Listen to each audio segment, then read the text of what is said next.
నిమ్స్ హాస్పిటల్లో చికిత్స పొందుతున్న రైతు కిష్టయ్యను పరామర్శించిన నీలం మధు కాంగ్రెస్ నాయకులు.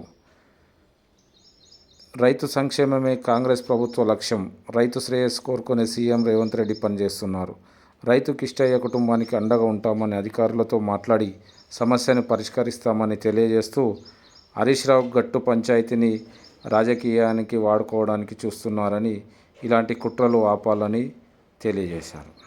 నర్సారెడ్డి అన్న గారు, అదేవిధంగా చిట్టి దేవేందర్ రెడ్డి అన్న గారు, అదేవిధంగా ఇక్కడ ఉన్న కాంగ్రెస్ పార్టీ కార్యకర్తలు అందరం కూడా గజ్వేల్ కాన్స్టిట్యున్సీలో ఉన్న కార్యకర్తలు అందరం వచ్చి రైతు కిష్టయ్యకు కూడా అండగా ఉండి ఆయనకు జరిగిన అన్యాయము, ఒక 2 భూముల మధ్యలో పొలాల మధ్యలో పంచాయతీ గట్టుకాడ వచ్చిన పంచాయతీ సర్వే చేస్తే సర్వే ల్యాండ్లో ఆయన పొజిషన్లు ఉండని చెప్పి కిష్టయ్య వర్షన్ ఖచ్చితంగా ఆయనకు రెవెన్యూ రికార్డుల ప్రకారంగా రికార్డులు చూసి రాష్ట్ర ప్రభుత్వం నుంచి మేము అక్కడ ఎంఆర్ఓ తోటి కలెక్టర్ తోటి మాట్లాడి ఆయనకు న్యాయం జరిగేటట్టు చేస్తాం కాంగ్రెస్ పార్టీ తరఫున. అదేవిధంగా నిన్న మాజీ మంత్రివర్యులు హరీష్ రావు గారు వచ్చి కిష్టయ్య దగ్గరకు వచ్చి ఉంది, కానీ పరామర్శించినాక ఒక పార్టీ మీద తప్పుడు ఆరోపణలు చేయడం పద్ధతి కాదు. హరీష్ రావు గారు, మీ చిల్లర రాజకీయాలు ఇంకా బంద్ చేసుకోండి. మిమ్మల్ని బంద్ చేసుకుని మిమ్మల్ని ఇంట్లో కూర్చోబెట్టారు. ప్రభుత్వం ఈ రోజు ప్రజాప్రభుత్వం కాంగ్రెస్ ప్రభుత్వం ఏర్పడింది, ప్రజల పక్షం ఉండే ప్రభుత్వం. ఈ రోజు రైతులకు ఏకకాలంలో రుణమాఫీ చేస్తున్న ప్రభుత్వం, ఈ రుణమాఫీ రైతుల పక్షపాతి ఉండే ప్రభుత్వం కాంగ్రెస్ ప్రభుత్వం.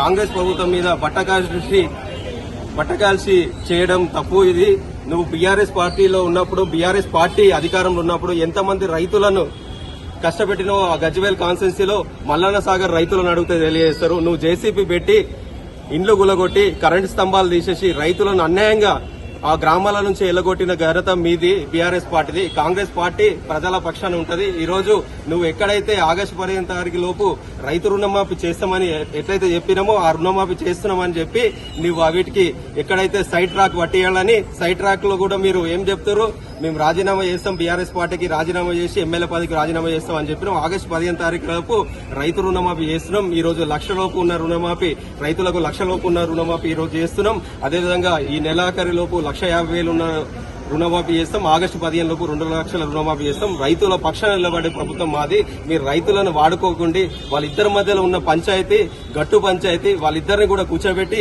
అధికారులతో మాట్లాడి వాళ్ళకు న్యాయం జరిగేటట్టు మేము కాంగ్రెస్ పార్టీ తరఫున ఉంటాము.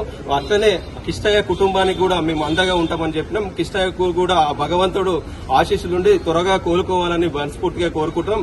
నిమ్స్ హాస్పిటల్లో డాక్టర్లు కూడా మంచి ట్రీట్మెంట్ ఇస్తారు. అక్కడ కూడా సీఎం ఆఫీస్ నుంచి కూడా నిమ్స్ హాస్పిటల్ కూడా ఫోన్ చేసి కిష్టయ్యను ఆరోగ్యంగా మంచిగా చూసుకోమని చెప్పినందుకు కూడా మేము రైతుల తరఫున, కాంగ్రెస్ పార్టీ తరఫున మా ముఖ్యమంత్రి గారికి కృతజ్ఞతలు తెలియజేస్తున్నాం. రైతులకు అండగా ఉండే ప్రభుత్వం కాంగ్రెస్ ప్రభుత్వం అని తెలియజేస్తున్నా. బీఆర్ఎస్ పార్టీ ఆల్రెడీ మిమ్మల్ని ప్రజలు నమ్మలేకనే మిమ్మల్ని బొందబెట్టి ఇంట్లో కూర్చోబెట్టారు. ఇంకా కూడా మళ్లీ చిల్లర రాజకీయాలు బంద్ చేసుకో, ఇప్పటికైనా మారు. రైతుల పక్షాన ఉండే పార్టీ ఏదైనా ఉందంటే కాంగ్రెస్ పార్టీ అని తెలియజేస్తున్నారు.